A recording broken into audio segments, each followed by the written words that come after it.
আজ পাঁচমিশালি মাছ দিয়ে লাউয়ের আগাডোগা প্লাস লাউয়ের পাতার একটি খুব মজাদার সিম্পল একটি তরকারি রান্না করব, যেটি খেতে এত মজা আর এত লোভনীয় কি বলবো।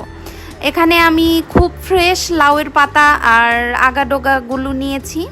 এখন ফার্স্টেই আমি প্যানে পরিমাণ মতো তেল দিয়ে নিব, দিয়ে দিব পেঁয়াজ কুচি, দিয়ে দিচ্ছি মরিচ কুচি, জাস্ট মরিচগুলো মাঝখান থেকে কেটে নিয়েছি।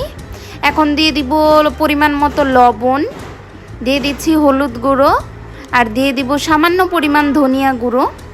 এখানে আমি আর কোনো ধরনের মশলা ইউজ করব না, এই সব পাতার তরকারিতে আমি একটু মশলা কমই ইউজ করি। এখন সেই মাছগুলো দিয়ে ভালো করে কষিয়ে নিব।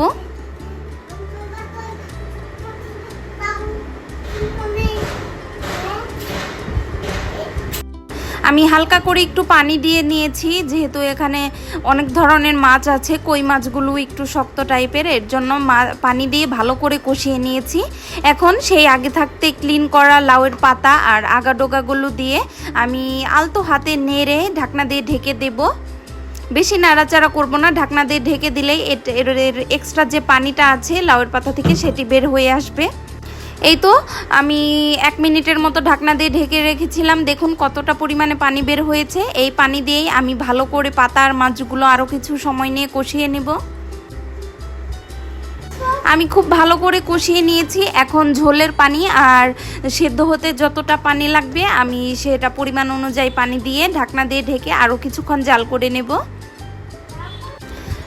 আমি চুলার আঁচটা একদম মিডিয়াম লো করে আমি হালকা হালকা করে জাল করে নিচ্ছি।